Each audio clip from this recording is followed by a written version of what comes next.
నా ఫాలోవర్స్ లో నాకన్నా తిటికల్లో ఉన్నారు. ఒక మాటలో చెప్పాలంటే ఆడుకోవడానికి లంగర్ కట్టేసిన పడవ విప్పుకుని తీసుకొచ్చేసారు. చాలా కాన్ఫిడెంట్ గా పిట్టలు పడుతున్నారు అనుకున్నారు కదా, కానీ కాదు. ఫాలోవర్స్ తో గ్రూప్ సైక్లింగ్ ప్లాన్ చేస్తే ఇద్దరు వచ్చారు. నియర్ గా విలస్ విలేజ్ రీచ్ అయ్యేటానికి ఇంకో అబ్బాయి వస్తున్నాను మెసేజ్ చేశాడని ఆగాం. చెప్పాలంటే మా నలుగురికి ఒకరికి ఒకరం ముందుగా అస్సలు పరిచయం లేదు. ఆ పరిచయమే పెంచుకోమని నేను మాట్లాడేసాక ఒకరితో ఒకరు ఇంటరాక్ట్ అవ్వమని చెప్పా. ఆ ఇంటరాక్షన్ వల్ల ఈ రోజు క్రేజీగా ఎంజాయ్ చేసాం.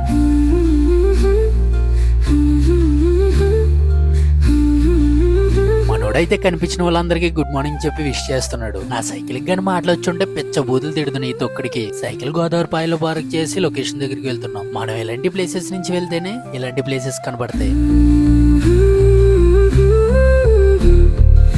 మేరియల్స్ మనం ఇది చూస్తూ నోట్లేసేసుకుంటాడు. ఎవరినైనా వేసేలా మేము రావడం ఇంకొంచెం లేట్ అయితే సైకిల్ గోదావరిలో గల్లంత అవుతున్నాం. నా ఫాలోవర్స్ కి క్రేజీ ఫీలింగ్ ఇద్దాం అనుకున్నా, కానీ వాళ్ళే నాకు క్రేజీ ఫీలింగ్ ఇచ్చారు. వాడికి ఒరిజినల్ బ్యాట్ కొని ఇచ్చిన ఇంత స్మెల్ రాదేమో. ఆ బ్యాట్ లో ఉండే ఎమోషన్ అలాంటిది. మరి మధ్యలో మామిడిగా తస్కరించడం జరిగింది. ఫైనల్ గా ఇలాంటి పక్క వింటేజ్ హోటల్లో మంచి టిఫిన్ చేసి గ్రూప్ సైక్లింగ్ కంప్లీట్ చేసాం.